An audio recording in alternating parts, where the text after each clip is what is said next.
Hoy día vamos a conversar sobre la tercerización laboral con destaque y sin destaque, pero desde una perspectiva más allá de la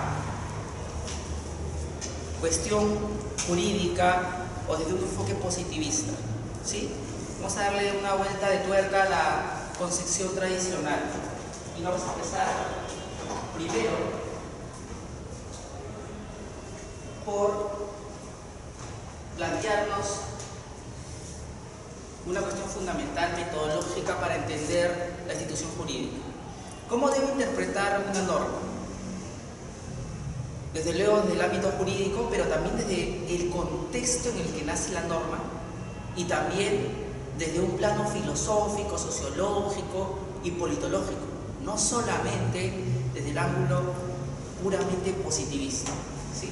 Y en ese contexto, ahora sí, descubro que el fenómeno de la tercerización laboral se encuentra dentro de un gran género llamado la descentralización productiva, que es una forma de producir bienes y servicios distinta a la que conocemos cuando la industrialización empieza, ¿no?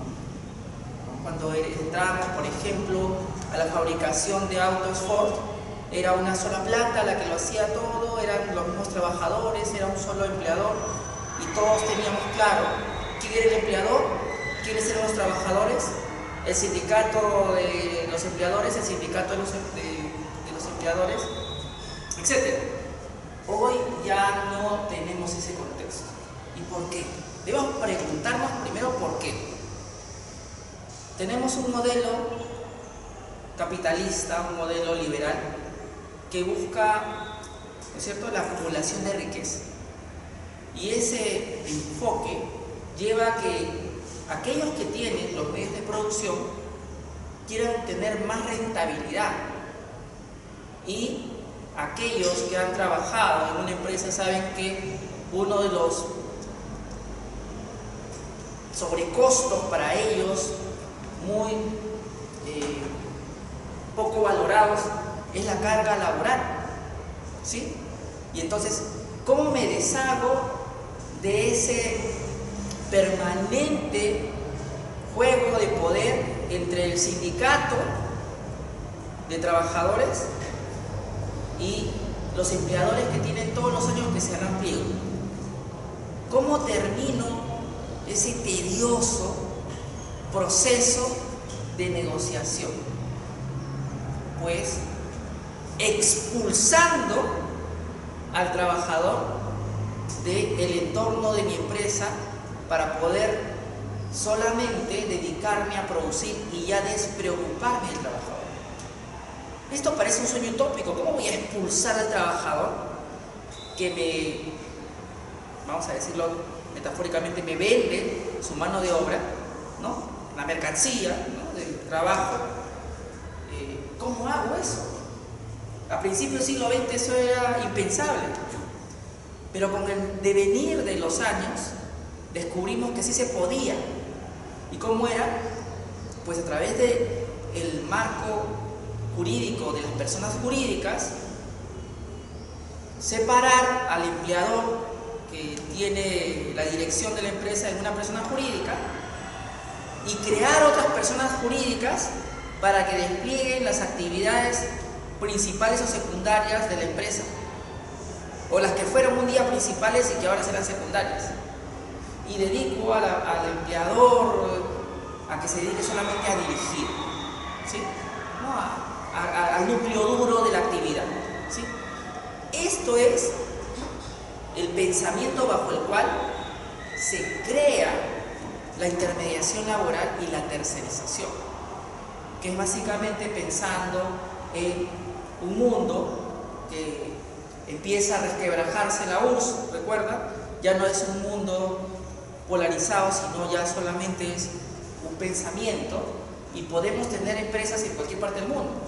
En ese contexto podíamos desarrollar algunas piezas de las empresas en China, en Taiwán, en México, en Brasil, y podíamos descentralizar, ¿sí?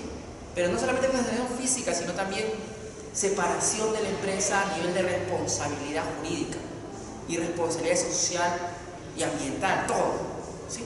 Se logra, en primera instancia, a través del fenómeno de los grupos de empresas, y los grupos de empresas se conforman básicamente para eso, ¿no? Yo hago una sucursal en el ámbito de un país y la responsabilidad limitada solo alcanza a la sucursal, no llegas hasta la matriz. Pero como esto no era suficiente porque todavía no me blindaba toda la responsabilidad, podía crearse personas jurídicas a nivel de cada país para que segmenten la responsabilidad. Pero como esto no es suficiente, podría alentar al mercado a que me brinde servicios a través de terceros o intermediadoras para que donde yo iba a contratar trabajadores directamente, tú me brindes esos trabajadores, o tú me brindes ese servicio, o tú me brindes ese bien. Y en ese proceso descubrimos un pensamiento binario. ¿Cuál es ese pensamiento binario? La legislación laboral a lo largo de los 80, 90 y la actualidad tiene un pensamiento binario: empleador y trabajador. Y la mayoría de la legislación laboral, desde los 70 hasta la actualidad, ha pasado de un nivel de protección mayor al trabajador a una desregulación de la relación laboral, al punto que llegamos no a la intermediación y tercerización, que no es la última fase. ¿Cuál es la última fase? ¿Economía digital? ¿Cerca? ¿Cuál es la última fase?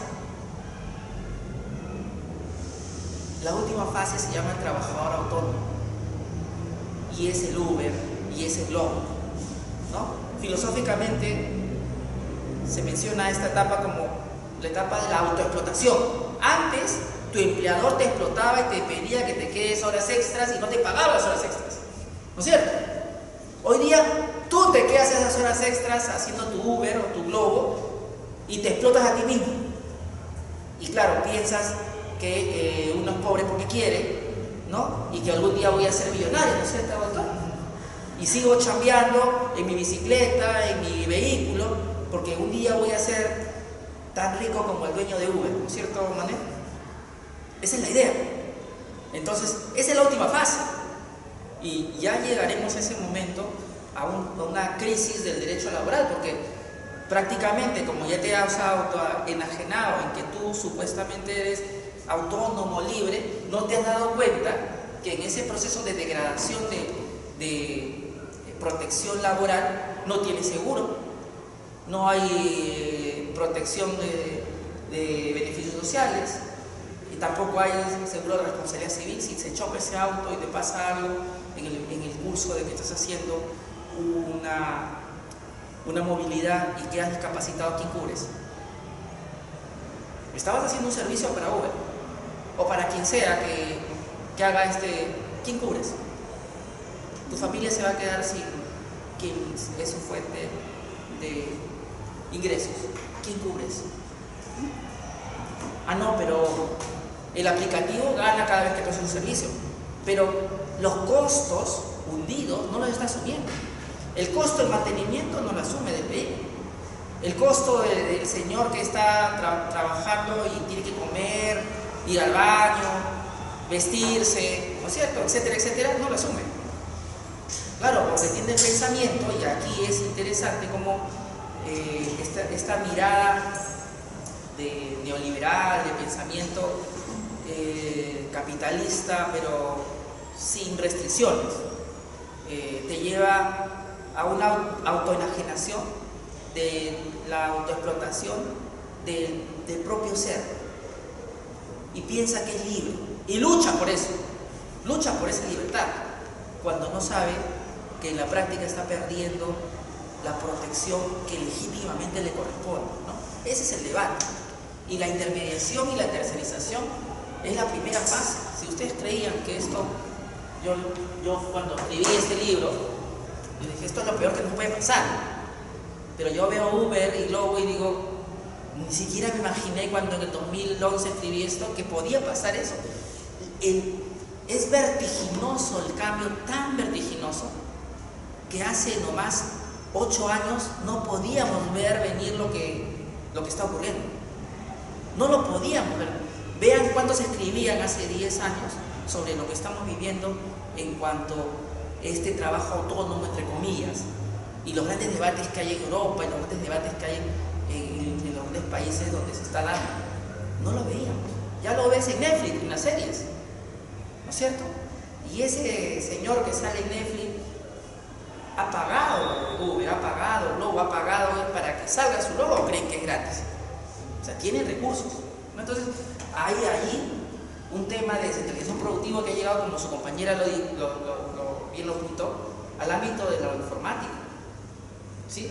Por eso que la tercerización, ya mirada desde post creación de la ley, que es del 2008, tendríamos que reconceptualizar no solamente la tercerización como con destaque, sino la tercerización sin destaque, porque en el momento que se estaba concibiendo la ley no se pensó en estos avances tecnológicos. Y hoy día yo puedo tener subordinado a alguien físicamente aquí como ustedes, imaginemos que sean trabajadores, o por mi celular llamar a San Juan de Lurigancho o a Huancayo y decirle a un trabajador que haga X, Y, Z y estaría igualmente subordinado. No tengo que tenerlo físicamente acá. Por eso que la tercerización, la regulación, como vamos a revisar en un momento, tiene una discapacidad congénita. Solo reguló la tercerización con destaque porque pensó que era la única que podía generar un problema. Y no es así. Hoy día esa norma ha quedado desfasada producto de los avances tecnológicos. ¿Sí? Ahí está lo que está pendiente. Pero volvamos al plano del contexto histórico, porque no podemos entender lo que nos está pasando hoy día si no entendemos lo que nos pasó hace 10 años. ¿Sí? Y lo primero que hay que descubrir es que el Perú en el año 2008, cuando se empieza a cocinar esta ley de tercerización, teníamos un régimen de intermediación laboral que estaba generando protestas sociales. Ya había llegado la intermediación laboral, que había tenido su éxito entre los 80 y 90 a su cenit. Ya no podía mantenerse. Los trabajadores no querían saber nada de intermediación laboral y por eso se llega a un tope, el 20%. Pero las empresas decían, el sector empresarial decía, si tú me dices que solo el 20% puede ser de intermediación laboral, ¿y qué voy a hacer con el resto de puestos de trabajo? ¿Qué hago? Si hoy día los estoy tercerizando, no son intermediación, ¿cómo regularizo eso? Porque no había normas. Bueno, empezó a gestarse la tercerización. Pero en medio de todo eso, aparte de todo eso, se conforman grupos de empresas. Tenemos el grupo Interbank, tenemos el grupo Alicor, ¿no? Tenemos el grupo Romero, y entre ellos tienen empresas vinculadas, donde los trabajadores pueden estar circulando. Eso no está regulado. Sin embargo, la jurisprudencia laboral en el Perú sí sostuvo durante los últimos 30 años una solidaridad laboral entre los trabajadores que son transferidos de empresas vinculadas, pero no hay regulación expresa. Y esto es un problema, ¿sí? Ese es un tema pendiente, ¿no? Y también tenemos acompañado en este contexto duro de relaciones laborales a los regímenes especiales bajo los cuales tengo menos derechos, ¿no? El régimen agrario, el régimen agroexportador, el régimen de la pyme, ¿no? Etcétera. Entonces, tenemos un contexto donde el sindicalismo está muy debilitado. ¿Y por qué se ha debilitado? Por el golpe que significó la intermediación laboral. La intermediación laboral fue fundamental para desarticular a los sindicatos, porque ya no eres el trabajador de la empresa principal, sino eres del intermediador y tienes tus propios intereses y eres mucho más volátil porque trabajas por contratos modales. En cambio, el de la empresa principal es un contrato de trabajo a tiempo indeterminado. Entonces se fue desarticulando, aparte de definitivamente el cambio de eje político en el mundo con la caída del muro de Berlín. También significó un golpe duro para los sindicatos, que la mayoría eran de izquierda, que algunos eran anarquistas. Bueno, cayeron, ¿no? En desprestigio, a propósito el apogeo del pensamiento neoliberal. Ahí nacen libros famosísimos del fin de la historia, ¿no? De Fukuyama, el choque de las civilizaciones. Parecía que el mundo se acababa porque la URSS había caído, y no se acabó el mundo. El mundo, al contrario, se fragmentó en muchas culturas. Y hoy día hablamos de multiculturalismo, interculturalismo y nacionalismos nacientes. Al contrario de volverse homogéneo, el mundo, al caer la URSS, hubo mayores libertades para que las nacionalidades que estaban ocultas salgan. En el Perú los pueblos indígenas fueron visibilizados mucho más a partir del 93-95 que en la época que había una izquierda galopante. Es impresionante, ¿no? O sea, son las paradojas del capitalismo y del liberalismo, ¿no? Tienen cosas interesantes las libertades. El problema es la redistribución de la riqueza. O sea, es un poco, una cosa es el pensamiento económico y otra cosa es el pensamiento político. El pensamiento político es adecuado para las libertades y el pluralismo de culturas. El tema es el pensamiento económico que no redistribuye la riqueza, ¿no? Tampoco el socialismo lo hizo adecuadamente, también ha fracasado. Por eso diría el punto medio de la socialdemocracia es el punto en que está siendo evaluado por la mayoría de partidos en Europa, y aquí también la mayoría que se pone al centro es socialdemócrata, aunque no lo diga, ¿no? Ni muy capitalista ni muy izquierda, sino lo mejor de ambos mundos, y vamos a ver qué sale. Todavía no hay una fórmula para poder encontrar una respuesta a un modelo que te traiga un desarrollo sostenible social, económica y ambientalmente. El año 2002, el 8 de enero, se aprueba la ley 27626, ley que regula la actividad de las empresas especiales de servicios y de las cooperativas de los trabajadores. Y aunque no lo crean, esta ley, en el fondo, pone fin al apogeo de la intermediación y genera el auge de la tercerización. ¿Por qué? Porque se pone un tope legal a la intermediación laboral en el artículo 6, que es que no podrán exceder del 20% total de trabajadores de la empresa usuaria.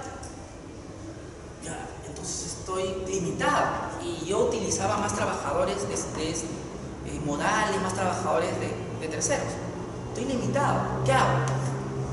Y por otra parte, ya la intermediación laboral está prohibida de manera expresa y contundente para cubrir personal que se encuentre ejerciendo el derecho de huelga, normalmente para lo que utilizaba la intermediación laboral.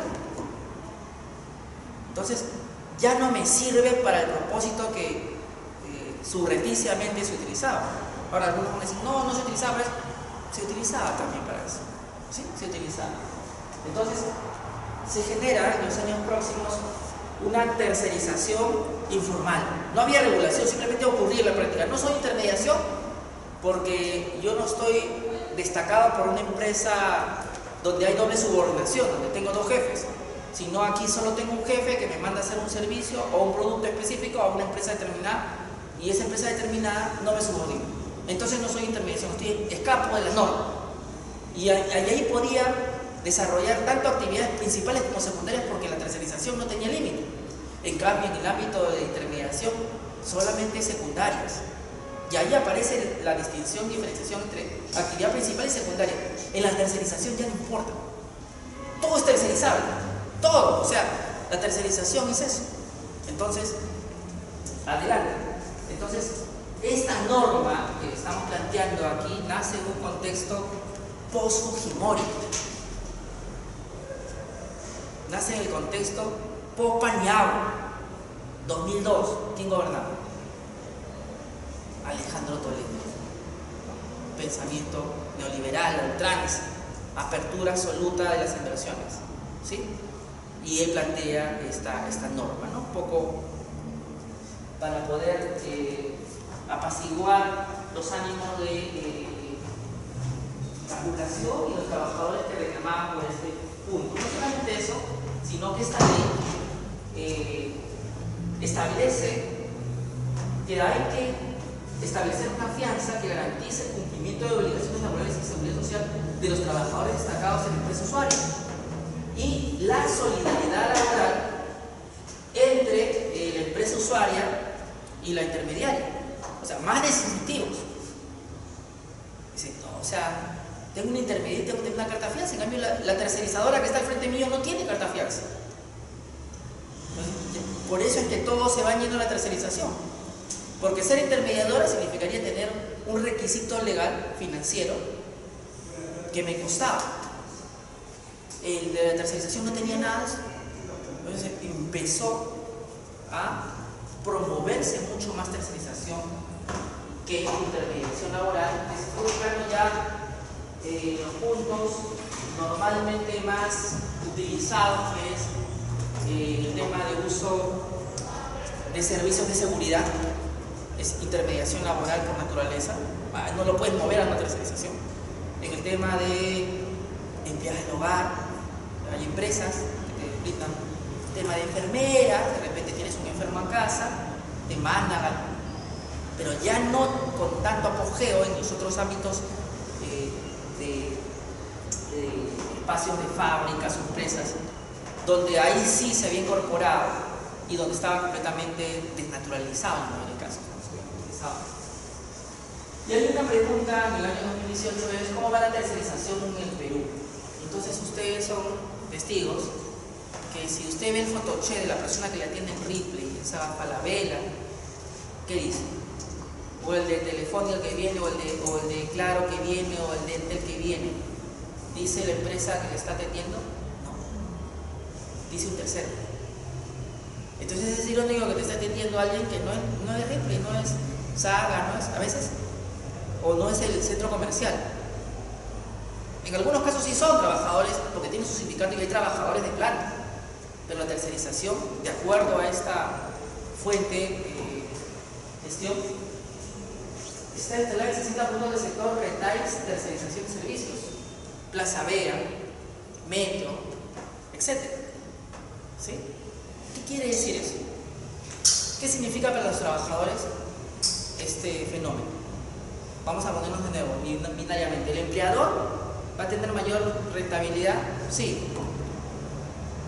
¿Por qué? Porque no va a tener que cerrar pliego con estos señores, ni va a tener que ver sus beneficios sociales, ni va a tener que ver nada de lo que tenga que ver con estos señores, porque ellos, la tercerizadora lo va a resolver. Yo no. Ese costo hundido lo va a asumir ella. Los trabajadores van a tener menos beneficios también, porque las utilidades de Plaza Vea, por ejemplo, son diferentes a la tercerizadora. O sea, para los trabajadores, la tercerización ha sido lo bueno. Si yo estoy en una mina y soy contrata, ¿ustedes creen que la utilidad de la contrata es mayor a la de la mina? Si yo estoy en una empresa de petróleo, ¿ustedes creen que la empresa de petróleo sus utilidades son iguales a la de la contrata? Entonces uno nota que para el trabajador estos regímenes han sido absolutamente nefastos. Y la redistribución de la riqueza de estas normas ha hecho que el empleador acumule mayor riqueza en la empresa principal, mientras que el trabajador se precarice o tenga menores beneficios. Esa es la realidad. O sea, la riqueza se está distribuyendo de una manera inequitativa. O quizás en un tiempo diremos, ese es lo justo, doctor, porque ya nos acostumbramos como los Ubers y como los Globos, que dicen que son autónomos y que quieren ser libres y no los toques en ese tema, ¿no es cierto? ¿No? Cuando uno se autoenajena, o sea, uno se cree el discurso y uno se autoenajena, ya no hay nadie que te lo cambie. Pareciera que esto es la normalidad y no es así. Por eso es bueno ver la historia, cómo eran las cosas y cómo son hoy día, para que te des cuenta qué perdiste y qué estás ganando hoy día. Según este diario Gestión, la tercerización está creciendo en el sector de retail, minería, construcción y manufacturero. Interesante, se supone que esos son los rubros donde voy a hacer crecer la economía, donde se supone que va a haber mucho más PBI. Entonces, si es donde va a haber más dinero, ¿no se supone que los trabajadores deberían ganar más? No. Porque la constructora crece y tiene más utilidades, pero la contrata no tiene sus utilidades. ¿Se dan cuenta? Mientras que el dueño de los medios de producción, el capitalista, tiene más ingresos, el trabajador no va a ver aumentar esos ingresos. La contrata tiene utilidades, doctor. Sí, pero no son iguales que la constructora que lo contrató como contrata, que la minera que lo contrató como contrata, que la petrolera que lo contrató como contrata, o que el retail, o sea, el centro comercial lo contrató como contrata. Son diferentes. Y las condiciones sociolaborales que le puede brindar también son distintas, porque yo legítimamente como tercerizador te digo, ya no tengo más, porque a mí me pagan 5 por el servicio, te doy 3,5, me quedo con esto, ¿cómo te voy a dar más? Si tengo que pagar luz, agua, planilla, etcétera, etcétera, etcétera, ¿no es cierto? ¿Se dan cuenta? Entonces, finalmente hasta las propias tercerizadoras, intermediadoras, resultan ser una especie de instrumento, pero tampoco van a tener mucha riqueza, mucha redistribución, ¿no? Entonces aquí hay que anotar este fenómeno. Hay otra estadística, acá hay otra. El sector que demanda más servicios de tercerización, adivinen cuáles son: minería y los centros comerciales. Somos un país minero que terceriza.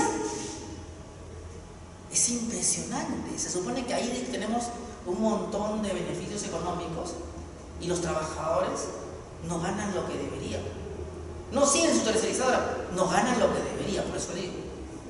Porque las utilidades de la empresa minera deberían ser distribuidas con los que, y lo planteo en el libro, en este libro que es mi tesis de doctor, que quien trabaja para que tú produzcas algo, para que te enriquezca, tiene derecho a la utilidad. Es legítimo, es una ética justa, es una ética de vida, ¿no? de equidad. No puede ser que tú le quites eso por el mecanismo de tercerización o intermediación. Está contribuyendo a tu riqueza, a tu éxito empresarial. ¿Cómo no le vas a compartir eso?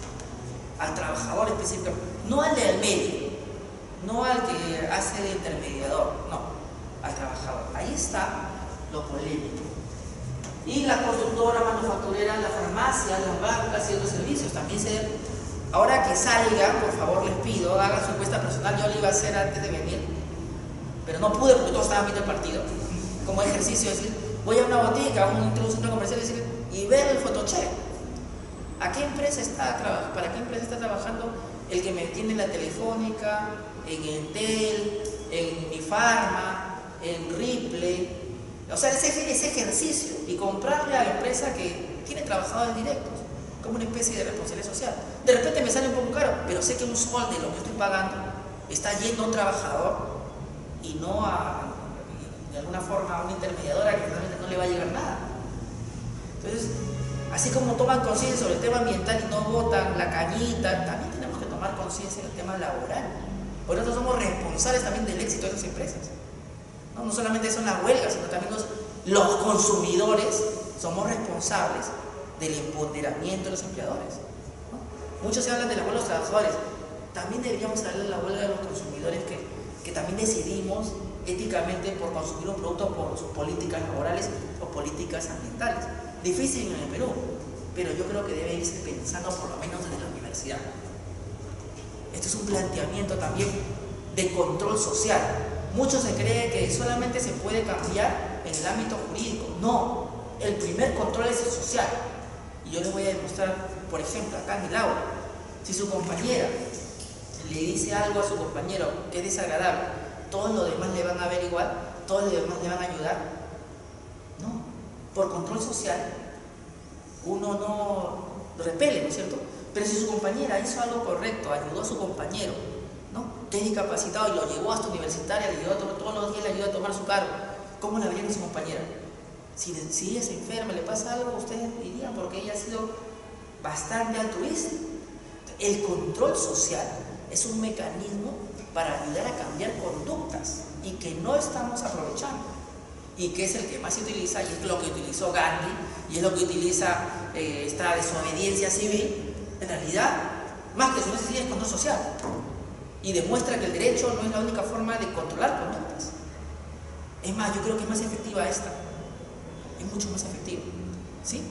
Y ustedes mismos, cuando se matriculan con un profesor y dejan de matricularse con otro, hay un control social. Lo dejan sin alumno, no un profesor, y cierran su cátedra, ¿sí, no? Es un control social.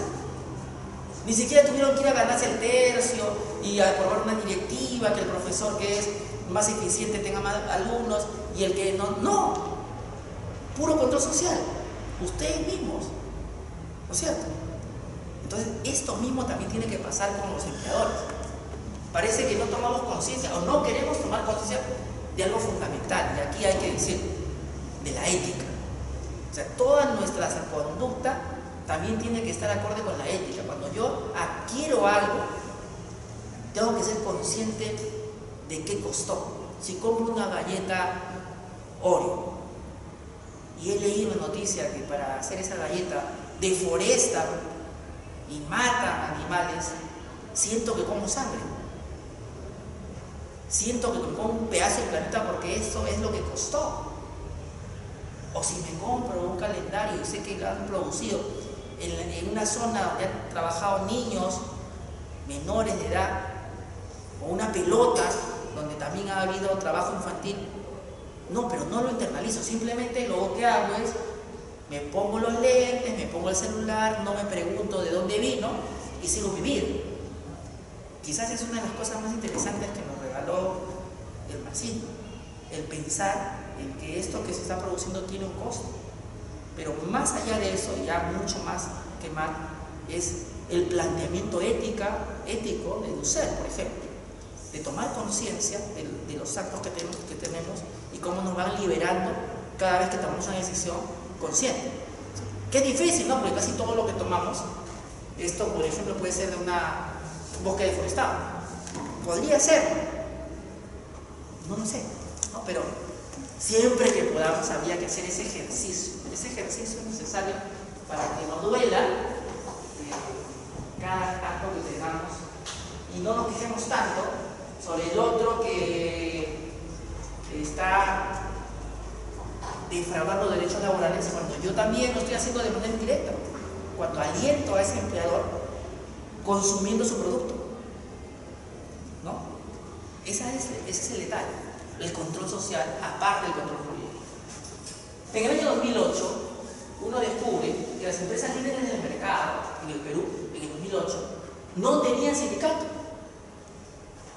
¿Eso quiere decir que no tenían trabajadores? Lean lo contrario censo. Trabajaban con tercerización, trabajaban con intermediación. Necesitaban una regulación que los proteja. Yo le llamo control de daños. O sea, si voy a perder en una cuestión social, que sea en los términos que yo fijo. ¿Sí?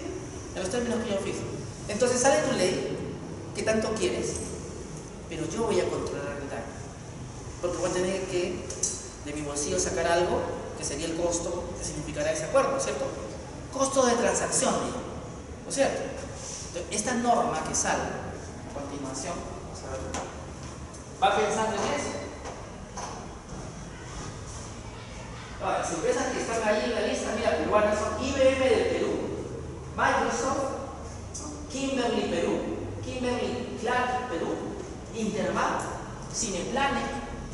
A ver, sería muy interesante a ustedes que van al cine de vez en cuando, de repente una vez al año uno de nosotros irá, ¿no? Vamos a hacer una vez, aunque sea. Vean el photocheck del que los atiende. No solamente vean su boleto, sino vean en la cara al que les atiende. Si van a estudiar Derecho Laboral, tienen que verle la cara a los trabajadores y preguntarse, yo siempre lo hago, el photocheck. Y casi siempre coincide que no es lo mismo que la empresa. Por excepción, Cineplanet, que está en la lista, de no tenía sindicato en el 2008. Hipermercados Totus, Coca-Cola, no sigo porque me deprimo. O sea, casi todas las que uno cree que son empresas prestigiosas se ufanaban de no tener sindicatos, y eso para muchos, el no tener sindicato, estadística la saqué de un diario que decía eso, era un símbolo de éxito. El que no tenga sindicato quiere decir que es una empresa exitosa, cuando en realidad eso no es lo que uno debería tener, ¿no? Una democracia implica pluralidad de ideas, una democracia implica una administración con los trabajadores también, y no solamente sin considerar su opinión. Vamos a sindicatos a nivel nacional. Viene la estadística hasta el 2008. ¿Por qué estoy fijando hasta el 2008? ¿Por qué estoy fijando hasta el 2008? Porque es el contexto en el que sale la ley. Para entender cómo se genera, hay que entender cómo nace. Miren los sindicatos que había y cómo finalmente llegamos a 2008. ¿Sí? ¿Y qué estoy descubriendo? Que ya para el 2008 había una recuperación, o sea, estábamos creciendo. O sea, el sindicalismo estaba haciendo un problema. ¿Se dan cuenta? Habíamos pasado del año 2001 de 80 delegados a 219 y en el año 2000 de 38 sindicatos a 203.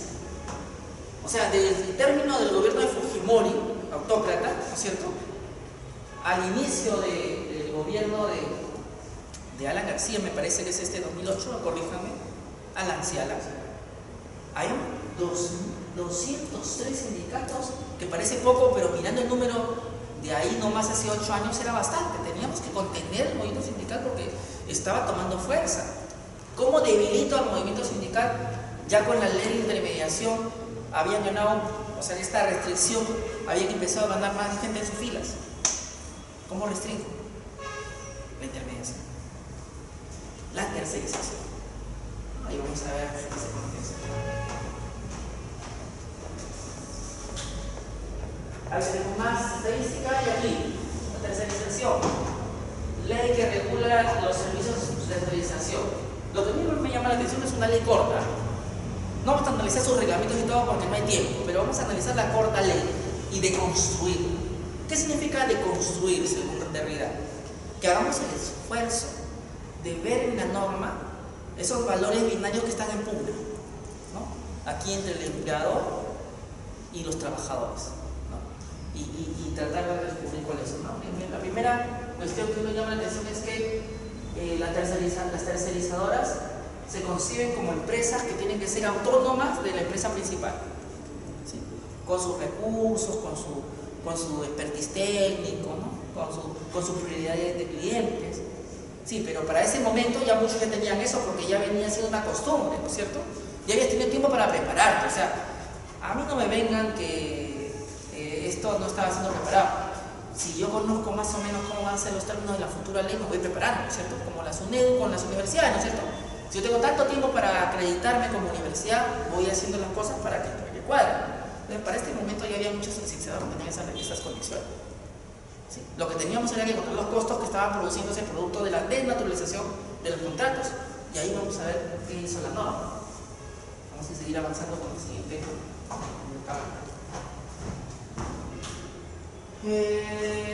Y aquí yo veo lo interesante, ¿no? O sea, la ley regula la tercerización con destaque de personal, pero no sin destaque. O sea, no lo ve como un problema. Y vamos a ver el texto. Los contratos donde el personal de la empresa que se realiza el trabajo especializado u obra, unidades productivas o ámbitos de la empresa no deben afectar los derechos laborales y seguridad social de dichos trabajadores, manteniéndose la subordinación de los mismos respecto a la empresa que presta servicios de tercerización, lo cual debe constar por escrito un contrato en el cual debe y después no dice nada del trabajador tercerizado sin destaque. No dice nada, simplemente lo omitió.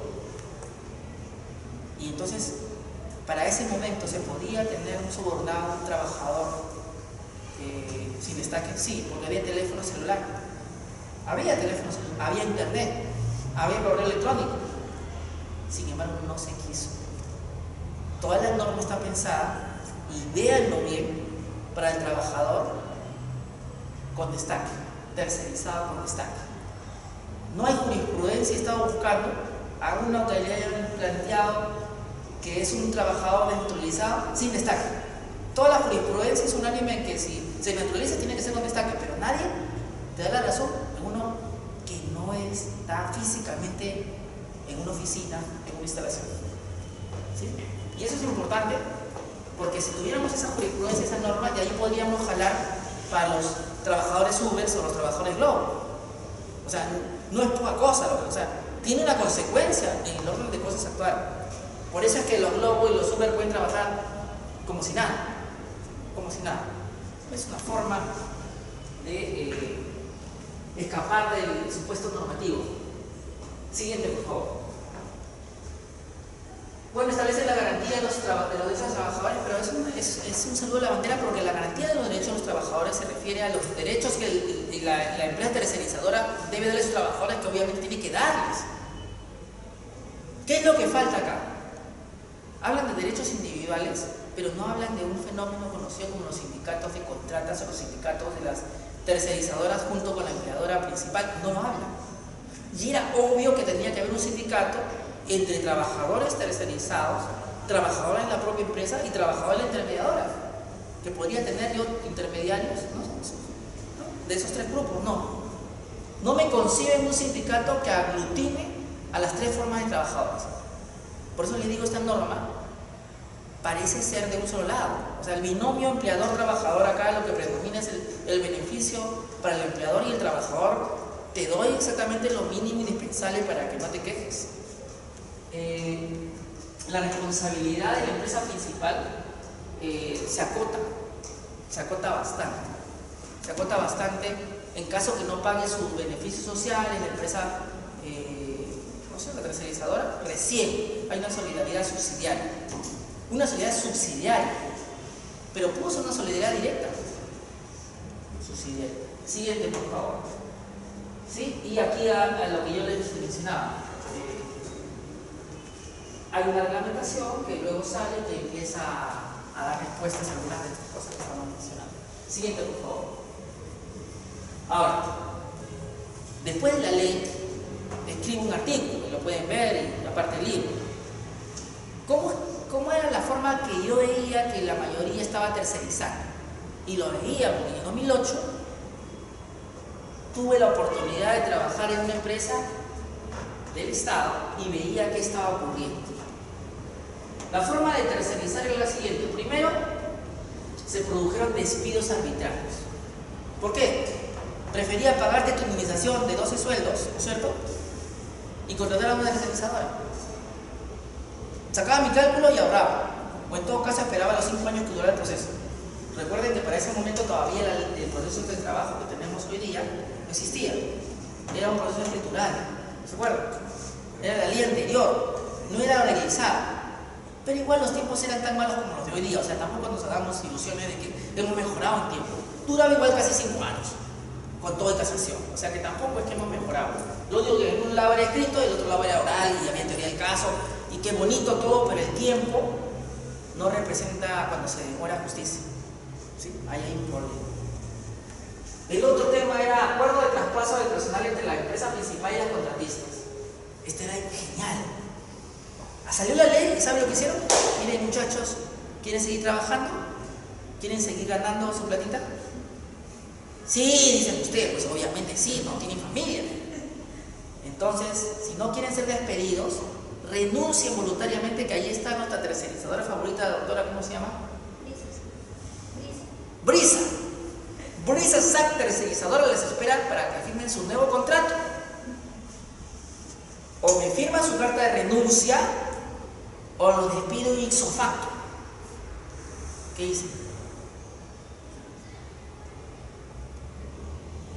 Muchos firmaron su contrato. Porque a veces tu trabajo es tu vida.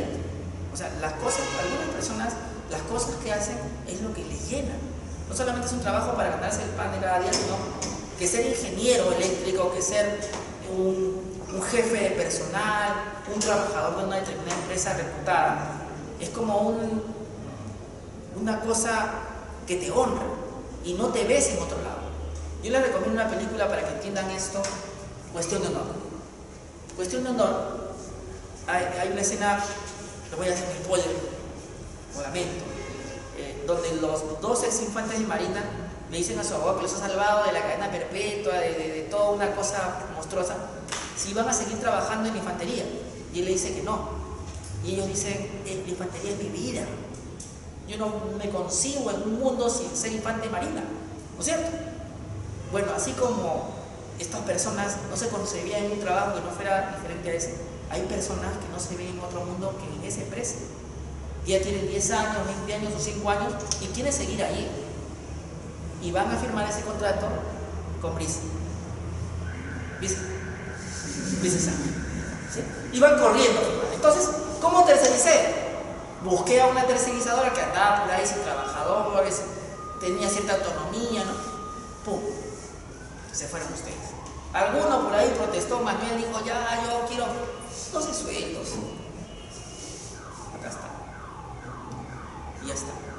ya tercericé.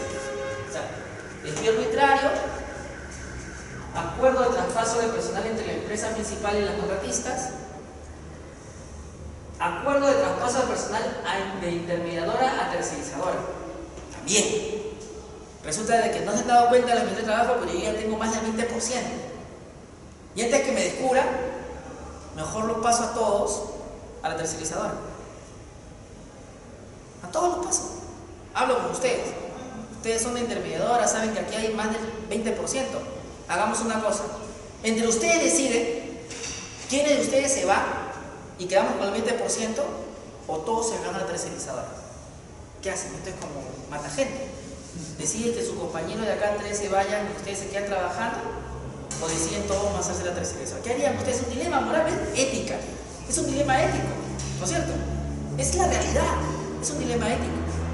O se cierran y se quedan solamente el 20%, o votamos a los compañeros. ¿Qué hacemos? ¿Sorteo? ¿Los más nuevos se van? ¿Los viejitos? ¿Los que se quedan dormidos? ¿Los que no hacen horas extras y no los que no reclaman? ¿Los más reclamones? ¿Qué criterio tomamos? Esto es una realidad. Parece una broma, pero es lo que se dio.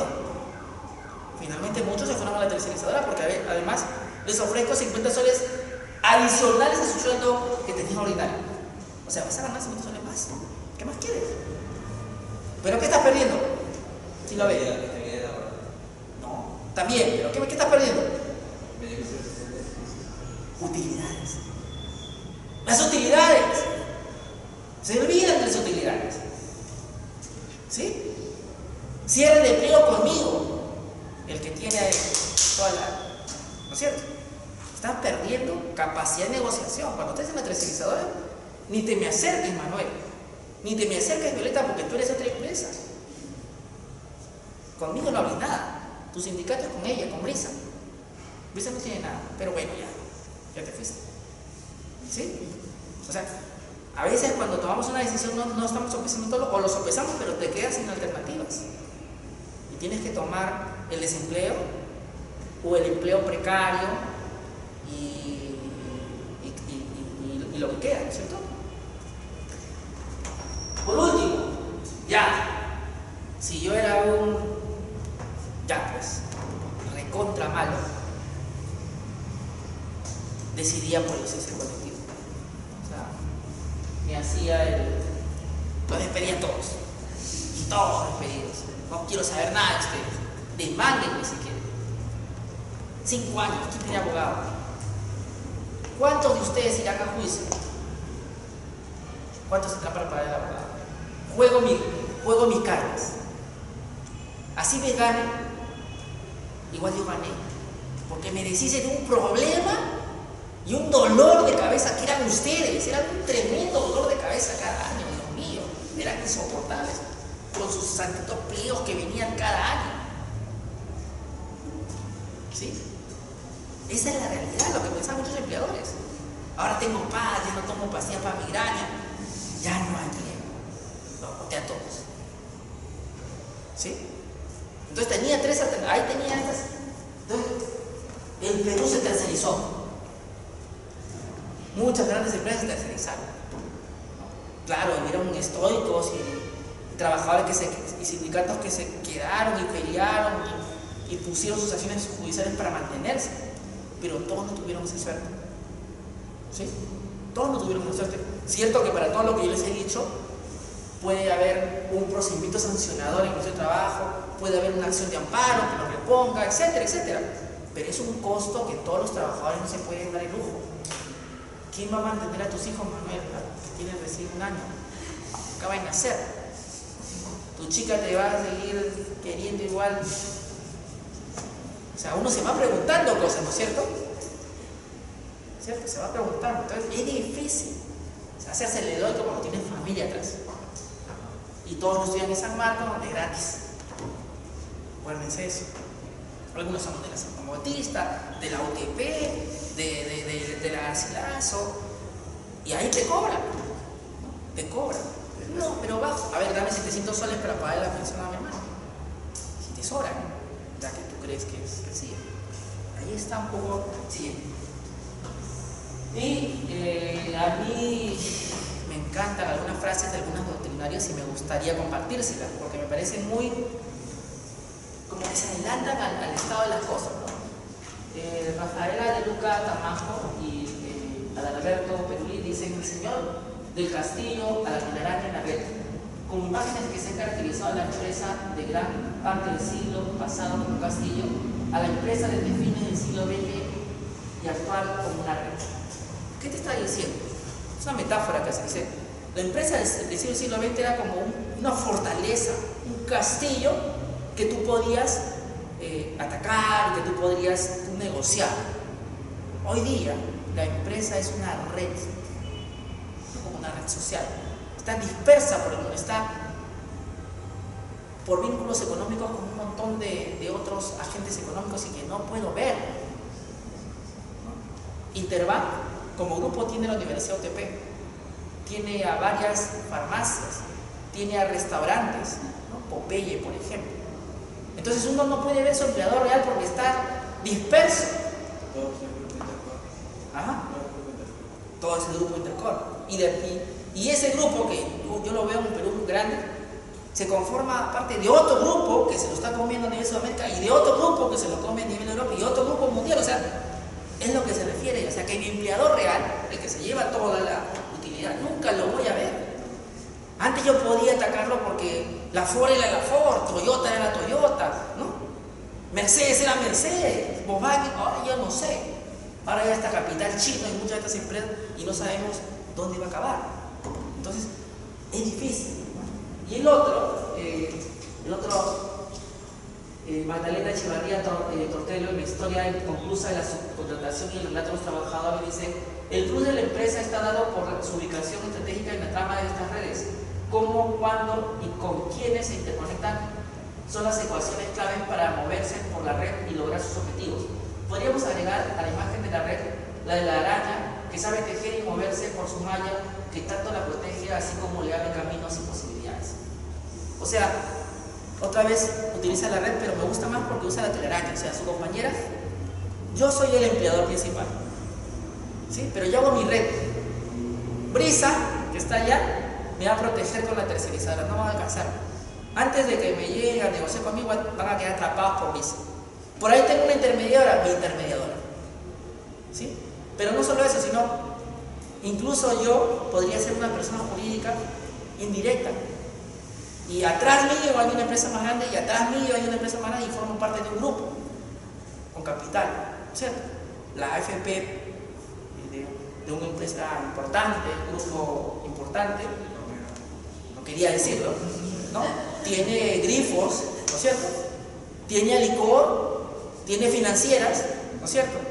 Entonces, ¿quién es mi verdadero empleador? Ya fácticamente, ya mucho más allá de lo jurídico, filosóficamente hablando. ¿Quién es mi empleador? ¿Quién es el que mueve los hilos atrás? ¿Quién es el controlante verdadero y que fija las políticas laborales verdaderas? ¿Ustedes creen que las fijo yo? No, yo soy solamente un instrumento. Las políticas laborales vienen de afuera.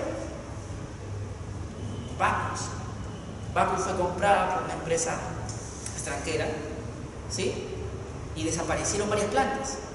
Y ahora esa empresa ha sido comprada por otro más grande. O sea, el pez pequeño se come el más grande y así sucesivamente. Entonces, a eso se refieren los laboralistas modernamente, que el empleador hoy día, el que tú ves es la fachada, pero el empleador no lo estás viendo.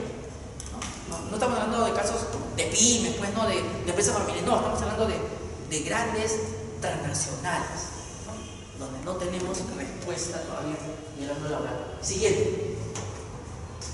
Y acá les quería poner uno del 2008 es este caso. Ya el estado de las cosas ha cambiado, pero vamos a darles el panorama histórico. Sack Miller es una empresa cervecera que compra Bacus, ¿sí? Pero Sack Miller está allá arriba. ¿Quién compra Bacus? Bavaria. ¿Se dieron cuenta? Pero desde arriba, de Sack Miller, pudo haberse implementado una política de que digan: todas mis empresas cerveceras, desde la más grande hasta la más pequeña, tercericen. El que conduce el camión ya no va a ser de Bacus. Tercero. El vendedor no va a ser de Bacus. Tercero. que carga la caja tampoco, tercero, todo quiero tercero. ¿Sí? Ya no necesito camiones, porque los camiones son de terceros. Pero Brisa no tiene. Acá te regalan los camiones. Págamelos cuando puedas. Ahí están tus camiones. Con todo chofer si quieres. Acá está, firme usted. ¿Sí? Al final me va a salir más barato. Porque ya les dije, la negociación es dolorosa, Manuel. Es un proceso tortuoso, horrible. ¿Sí? Más si es San Marquinos ahí que estén ahí dando la lucha. Es la verdad. ¿Sí? Es la verdad. Entonces, aquí tengo a San Miguel, que a través de Bavaria empieza a comprar Bacus, y Bacus se transforma, miren, una empresa importante para nosotros, qué grande es Bacus, una subsidiaria. Una subsidiaria. Es uno más. Lo que han hecho es permanecer el nombre de Bacus para evitar lo que es la monopolización. No, pero todavía no termina el cuento. Miren, Bacus a su vez se creía gigante y en su interior tenía agroinversiones, cervecería San Juan, industrias del envase, transporte 77 SAC, Club Sporting Cristal, Naviera Oriente. Y entonces yo podría decir que de repente algunos trabajadores, no los futbolistas, sino trabajadores del Club Cristal, su política laboral no la está definiendo el Club Cristal, sino quién está definiendo. Más arriba todavía. A San Miguel no le importa el fútbol, imaginemos. No me gusta el fútbol, odio el fútbol. Así que quítenme recursos acá, hagan esto, lo aquello, y mi política laboral va a ser mucho más dura. O sea, por eso, ¿quién es mi verdadero empleador? ¿Quién es el que fija el poder de dirección de la empresa? ¿Sí? A eso me refiero. Entonces, aquí lo que ocurre es que empieza a tercerizarse todo a través de una empresa tercerizada San Ignacio. Ya no va a ser Brisa usted, ahora es San Ignacio. Primera fase para deshacerme de usted, que soy tan chichoso, porque los trabajadores me han sacado el alma de los pliegos. Me han pedido caja de cerveza. Me han pedido escolaridad. Me han pedido que porque su hija en el primer puesto, tiene que yo pagarle todo el año porque eso me han sacado una acción colectiva. Entre otras cosas. ¿No? Y la utilidad es poca. 30.000 cada marzo, 50.000, etc. ¿No es cierto? Los odio. ¿Sí? Entonces, ¿qué hago? Tercerizadora San Ignacio. Empiezo a tercerizar. ¿Sí? Empiezo a ya. Manuel, si tú te vas, te doy, aparte de tus beneficios sociales, lo que te hubiera correspondido por despido arbitral. ¿Qué te parece? No vas a hacer juicio, no vas a gastar en abogado, nada. ¿Qué te parece? 12 sueldos. Y encima tu contrato acá con San Ignacio, ahí te está esperando, te está mirando alegre, un trabajador más. O sea, no vas a quedar sin trabajo y encima te pago. ¿Qué te parece? Soy un gran empleador. Me tienes que hacer un monumento más grande que el moro. Así se negocia. Así se negocia. Es la realidad. No me digas nada, Manuel. Piensa. Y lo dejas que se carcoma ahí adentro. La oferta expira en 48 horas. Ya después yo veo qué hago. Ya te di la oportunidad. Te pongo esa nuera. Ese año es terrible para ti. Te arrepientes toda la vida por no haber aceptado esa oferta que era magnífica. Tu novia te está gritando por qué no lo hiciste. O tu hijita te dice, papá, quiero leche. Entonces es duro. ¿Cierto? Entonces, en ese contexto, el sindicato de Bacus, que es un sindicato fuerte, pelea. Felizmente tenemos sindicatos que no dejan que esto ocurra así como así. Siguiente. Pelea, y en el Ministerio de Trabajo, todos los datos son del Ministerio de Trabajo, de un procedimiento sancionador. ¿Sí? En el Ministerio de Trabajo demuestra que hay una desnaturalización de la tercerización. Demuestra. ¿Sí? Entonces, empiezan a reconocer a los trabajadores que han sido tercerizados como parte de Bacus. ¿No? Ahí hay un tema interesante. Pero esto que yo les digo a ustedes no solamente pasa con bancos, sino con empresas de petróleo, ¿no? Y acá tenemos Petroobras, Sindicato Escansa, Sindicato Escansa, que también tienen los mismos problemas que bancos, tercerizada, labores que en principio debieron ser directamente asumidas por la empresa. ¿Cuál es el problema? Yo puedo tercerizar todo, a diferencia de la intermediación. O sea, ¿hasta qué punto se desnaturaliza? No se desnaturaliza nada hasta que yo no demuestro que es subordinación. Y es más difícil de probar. En una intermediación sería más fácil porque yo solamente tengo que descubrirte que estás haciendo una labor principal del núcleo duro. Se acabó, no hay nada más. La tercerizadora, no solo tengo que probar eso, sino tengo que probar que era subordinado. Y es bien difícil cuando todos se guardan las pruebas, cuando tienen miedo tus compañeros de que los despidas y cuenten. Es bien difícil. Siguiente, por favor. Bueno, y aquí empiezo a mostrarles las fórmulas que encuentran algunas empresas para resolver este problema. Su compañera, que ahora ya no va a ser Brisa, sino va a ser la empresa tercerizadora, ¿me pueden volver al anterior, por favor? De Skanska, siguiente. Tiene problemas para poder cerrar su pliego porque los trabajadores se están quejando porque la empresa petrolera tiene muchas utilidades y no les corresponde nada.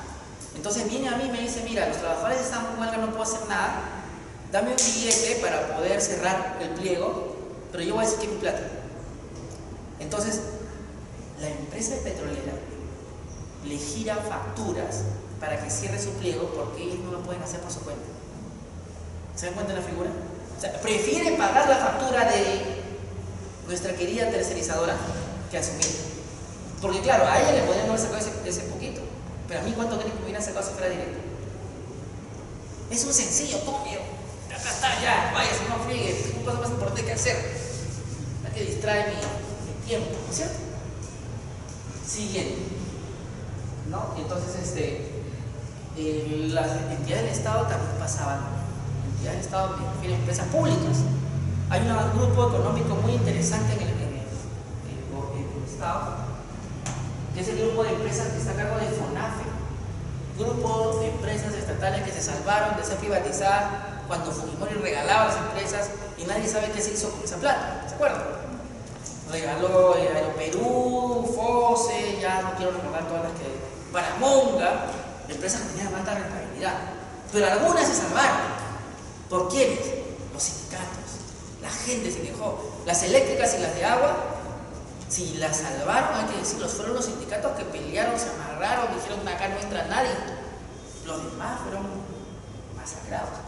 Entonces hay que agradecer a los movimientos sindicales que al menos nos dejaron algunas empresas que si hoy día fueran privatizadas recibirían su verdadero valor. Yo no digo que se queden ahí para el Estado para siempre. Si alguien me ofrece un dinero interesante, la Serpal, por ejemplo, le da una gestión más eficiente, bacán. Pero en la época en que Fujimori remató las empresas, esta empresa iba a ser regalada, o sea, no íbamos a recibir lo que correspondía. Así que el sindicato salvó a muchas empresas de ser liquidadas. Siguiente. Este grupo de empresas se llama Hidaldina, Edenor, etcétera. Ha habido juicios donde se ha reconocido que hay desnaturalización de tercerizaciones. Casaciones. ¿Y por qué? Porque, y ya para ir cerrando, este grupo de empresas me ofrece el caso perfecto para estudiar grupos de personas jurídicas en el Perú o en el mundo. ¿Por qué? Porque funciona de la siguiente forma. Tiene una sociedad que se llama holding, que es el FONAFE, ¿sí? Que controla todas las empresas del Estado, pero aparte tiene un directorio común, gerentes comunes y administración corporativa común. Y tiene una oficina que funciona como un holding. ¿Qué significa un holding? O sea, a ver cómo lo explico. Sociedades. Yo tengo empresas, tres empresas, con el mismo directorio, con el mismo gerente, con la misma administración. ¿Están vinculadas? Sí. En realidad funcionan como una sola empresa. ¿Sí? Y cuando le falta plata a una, jala de la otra. ¿Sí? Y ahora, ¿cuál era lo interesante? Los sindicatos. ¿Cuántos sindicatos había? 3. ¿Cuántos debieron haber? Si todo funcionaba corporativamente, tenías un solo directorio, tenías un solo gerente, no debía haber solo un sindicato. ¿Cuál era la fórmula de negociación en la época que yo estaba? Por sindicato. Entonces, una vez que cerrabas con un sindicato, ese ponía la valla para los demás. Ya a fulano le di tanto, pues ya que quieres más, yo no puedo darte más, lo que tengo es... Y encima lo que te estoy dando no lo paga tu empresa, no lo paga Irlandina, que era la que daba más dinero al grupo. Lo interesante del grupo de personas jurídicas o empresas es que las que tienen más pueden sostener pérdidas de las demás, ¿sí? O sea que se comparten pérdidas y comparten las ganancias también. Entonces, cerrabas por sindicato y no cerrabas por grupo. Esa era una desventaja. Una de las cosas que está pendiente en el derecho laboral es sindicatos de grupos, ¿no? Hablamos de sindicatos de rama, ¿no? Sindicatos de grupos también. Y para cerrar nada más. Otra cosa. En estos casos se aplica usualmente el principio de primacía de realidad para reconocer al empleador real, que es el grupo, no la empresa 1, 2, 3, sino el grupo. Siguiente. La solidaridad laboral también opera, porque si como yo trabajé para la administración común, yo demando a todos, porque todos yo beneficiado. O sea, ¿cómo puedo distinguir mi trabajo como asesor legal, por ejemplo, del grupo? Si yo un día a las 5 de la mañana, a las 8 de la mañana resolvía consultas de Irlandina, otro del noroeste, otra de Iro Norte, etc. O sea, todo el día estaba haciendo consultas de las 3, ¿no es cierto? No se puede dividir, era una sola administración, por lo tanto la garantía de derechos sociales son de las 3. Es interesante, se llama solidaridad laboral y se aplica a estos casos. Siguiente. Siguiente. No, tiempo parece. Cerramos con esto. Las negociaciones tradicionales son estas: empresa, sindicato. Siguiente. Las negociaciones del futuro, que ya no están futuros, sino de hoy, son aquellas que se cierran entre el sindicato de contratas y la empresa principal. Y acá, no, es una teoría imposible, dice su compañero, mucha escuela de Frankfurt. No. Yo les traigo la prueba. Acá está.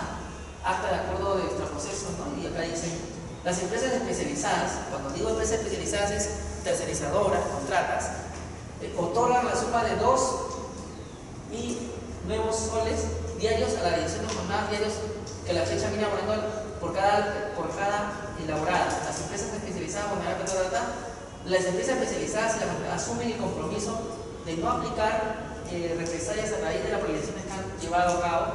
Asimismo, los representantes de las trabajadoras de empresas especializadas recomendarán a sus representantes no incurrir en daños de propiedad privada del equipo de trabajo. La parte laboral hace el conocimiento que a partir del 9 de abril, un año en curso, en guardia se normalizan, las empresas mandarán el diálogo directo con los trabajadores y representantes y levantan el acta, ¿sí? Entonces empiezan a negociar todas las empresas contratas en bloque. No se dividen, sino juntas. Y cuando hacen su huelga y hay desmanes, como acá se están haciendo notar, ¿qué negocian? No me vas a denunciar. Y lo consiguen, ahí está. No me vas a denunciar, no. Son negociaciones como sindicato de contratas. Siguiente. Y por acá, si no me equivoco, hay un acuerdo siguiente. Acá está. Sindicato de Trabajadores Mineros, Metalúrgicos y Afines de las contratas diversas del sector minero, Raura, asesorado, ya sigue el siguiente. Acá está. Quiero que noten que con quien están negociando la reunión, el acuerdo de reunión extra proceso, es con la compañía minera Casapalco, o sea, con la misma principal. No están hablando con la tercera, no están hablando con la tercerizadora, dice, acá claramente que la compañía minera Casapalca, así como la minera Río Caudaloso, EIRL, que se supone que es la tercerizadora, etcétera, etcétera, y el Sindicato Unitario de Trabajadores Mineros Metalúrgicos de las Empresas Especializadas que prestan servicio a la CIA Minera Casapalca Unida América, SAC. En este acta de acuerdo de reunión, este proceso, ámbito de trabajo, ya está negociando la minera con las contratas, a los sindicatos de contratas. Es el futuro. O sea, los trabajadores, y acá vamos concluyendo, no han esperado que salga una norma que les reconozca su condición de sindicato de contratas, sino ellos mismos por la fuerza han ganado ese derecho. El derecho laboral, como otros derechos sociales, primero nacen en la realidad social y luego se hacen normas. ¿Sí? Claro, las primeras normas que salen son las que le convienen al sector que tiene los medios de producción, porque pueden financiar parlamentarios que lleguen al Congreso, pueden financiar becarios que lleguen a ser parlamentarios, etc. ¿No es cierto? Pero ¿cuál es el poder de los sindicatos? Que a través de sus huelgas o medidas de fuerza adquieren poder fáctico. Todas las contratas nos ponemos en huelga, no dejamos entrar a nadie, manda la policía, nos cerramos. Y yo calculo, como manejo tu ciclo de producción, que no puedes aguantar tanto porque tienes un pedido en una semana. Miren esa capacidad de negociación. Mientras tú llamas al fiscal, a la policía, etcétera, etcétera, como tienes ese pedido que es millonario. A veces el poder de negociación de los sindicatos está en el ámbito fáctico. No solamente son los trabajadores, los indígenas toman pozos de petróleo, toman infraestructuras, ¿no? Baguazo. El baguazo es un hecho lamentable, pero ¿qué generó? La ley de consulta previa. Esto es un hecho lamentable de repente porque han hecho una huelga muy fuerte y han conseguido una negociación directa. ¿Pero qué han conseguido? Lo que el plano jurídico no le quiere reconocer, porque es legítimo. Siguiente. ¿No? Y acá se cierra el diálogo. El Sindicato Unitario de Trabajadores Mineros Metalúrgicos de la Empresa Minera Inglesa prestan servicios a la empresa minera Siguiente. ¿Sí? Y cierra su acuerdo. Quizás las cifras que aparezcan ahí no sean grandes, pero de 2 soles, o de 350 soles, o 90 soles, estoy reconociendo que mi poder de negociación directo hoy día son 900 soles. Mañana son 1500. Pasado mañana, un poco más, pero ya directo, ¿no es cierto? O sea, puede que sean Violeta 2 solcitos, pero ¿qué significan esos 2 soles? Que has legitimado mi poder de negociación contigo. Mañana más tarde no me puedes decir que no se puede. Tengo mi acta. Es generar un precedente fáctico, no un precedente judicial, un precedente en los hechos. Y ese es el otro contexto que yo quería traerles, que mucho del derecho laboral se estudia mucho desde el plano jurídico de la norma y se olvida el contexto social y el aporte que ha hecho el movimiento obrero a la construcción e interpretación de normas y nacimiento de instituciones. Siguiente. Vamos a irnos hasta el final, porque ya no hay tiempo para explicarles muchos más casos. Hasta las últimas 3 diapositivas. Quiero dejarles una reflexión. Bueno, yo tenía jurisprudencia de comentarles, no hay tiempo, porque a veces siguiente hasta el final.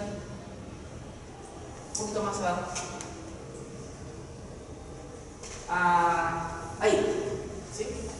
Yo les voy a dejar las diapositivas y lo que seguía a continuación era jurisprudencia de la Corte Suprema, jurisprudencia de jueces superiores, que se le resumo muy sucintamente. O sea, la posición de la Corte Suprema como del ámbito de la justicia de jueces superiores es formalista. Lo único que están haciendo es, claro, si hay un supuesto de intervención, decir que es de intervención, pero no innovan en nada. O sea, si yo leo la ley y veo los casos, digo, han aplicado la ley, no han transformado la realidad social. El problema es la ley. Que los jueces saben lo que la ley dice me resulta no productivo, porque justamente perpetúa un estado de las cosas que debemos cambiar.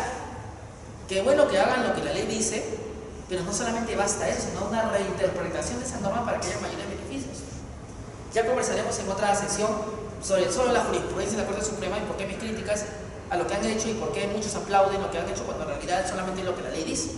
No han innovado nada. Yo quería ir hacia el final para hacerlos pensar un poco más en que en Europa ya está discutiendo, porque quiero que tomen conciencia de algo. Yo no puedo creer que un apasionado del derecho laboral vea a alguien pasando con una bicicleta por globo y no sienta algo. O vea a un Uber y no sienta algo y no se pregunte ese estado de cosas. Y para hacerlo reflexionar, les voy a decir, en España ya hay una jurisprudencia sobre la materia. Ya hay una corriente jurisprudencial que está peleando y impugnando. ¿Cuáles son las dos posiciones? Para una postura de la jurisprudencia española, los trabajadores de estas empresas, o Globo, la otra, son autónomos. Y para la otra postura jurisprudencial no lo son. Y miren, esto no se debate en una revista jurídica como la que ustedes han planteado, que está muy interesante, muy importante en la labor. Investigación, producción es fundamental, sino en los diarios. Es un debate que el Perú no tiene en los diarios y que solo lo tiene en la revista jurídica. Esto es un diario. Yo no entré a una revista jurídica para enterarme esto.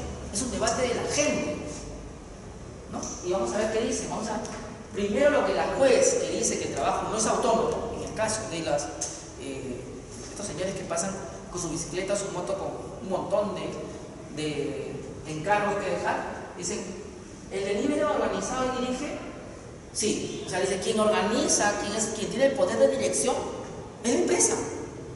Ejerce un poder de dirección, ¿no? Y el poder de dirección subordina o no. Siguiente, pone 5 elementos. Siguiente.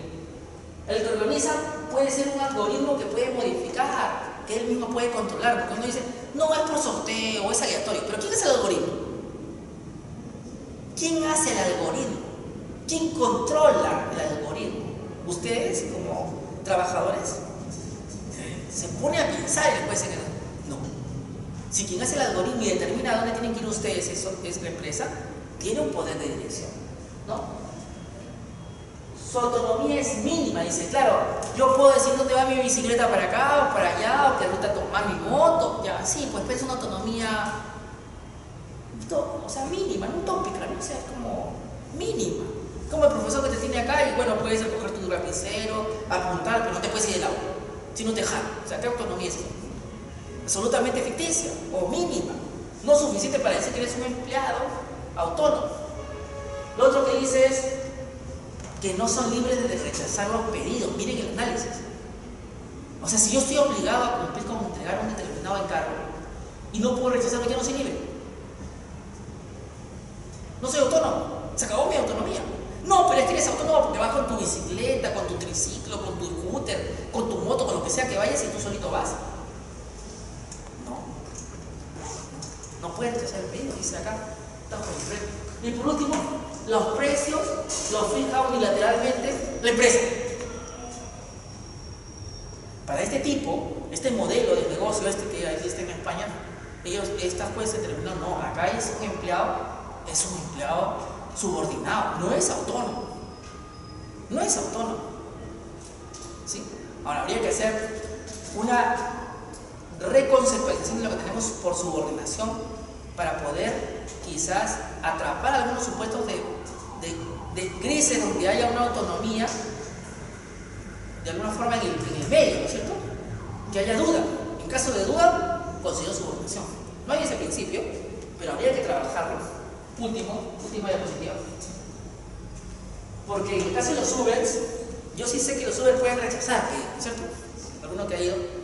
Sí, pero el hecho que yo rechace no quiere decir que yo no sea potencialmente subordinado, porque conozco de casos que te pueden sancionar si no haces alguna determinadas rutas o número de cargo, ¿no es cierto?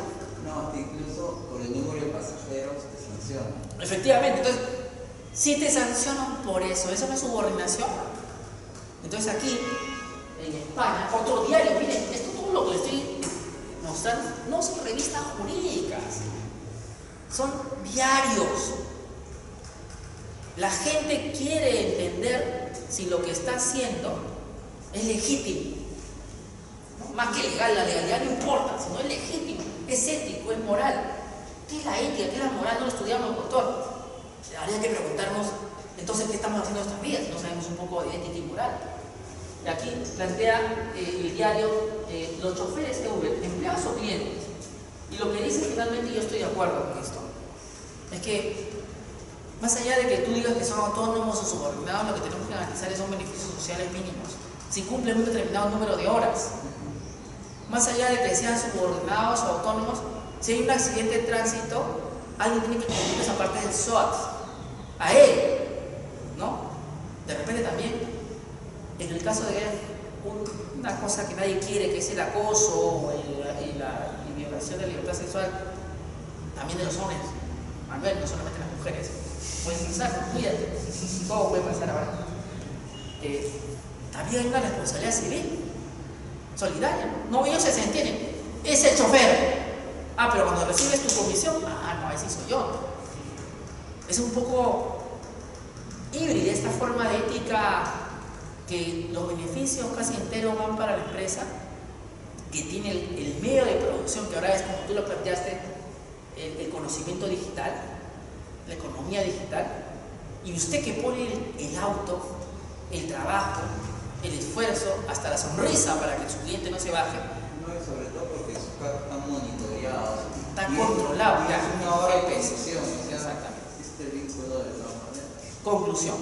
Entonces, lo que yo les he querido mostrar hoy día, más que la tercerización, intermediación y las modalidades de trabajo autónomo en cuestión, es que hay que repensar el derecho laboral desde el ámbito histórico, ético, moral, politológico, sociológico, multidisciplinario. Así empieza este derecho. No hay que dejarlo, como un compañero, no voy a decir su nombre, me decía, acá está en la ley, doctor, en la ley dice que ya no se puede hacer, los servicios esenciales no pueden ser huelga. No, esa respuesta jamás puede ser de un sanmarquino. Sanmarquino, la ley no acaba con su crítica. Ahí empieza todo. No sabemos dónde vamos a acabar porque tenemos que analizar el contexto, las interpretaciones que puedo tener. La única razón por la que no existen robots siendo abogados es porque el derecho tiene esto tan esencial. El intérprete define el sentido de la norma. Y lo más interesante de todo es que el intérprete cambia con el tiempo. Y una norma interpretada de intermediación en el 2008 e interpretada en el 2019 es muy diferente.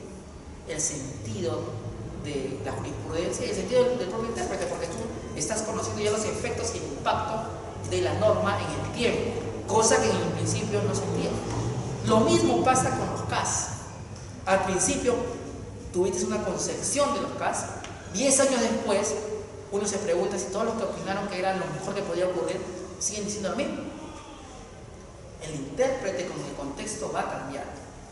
Bueno, lo dejo irse a ver el partido Perú-Venezuela. Cuídense mucho, fue grato tenerlo por acá.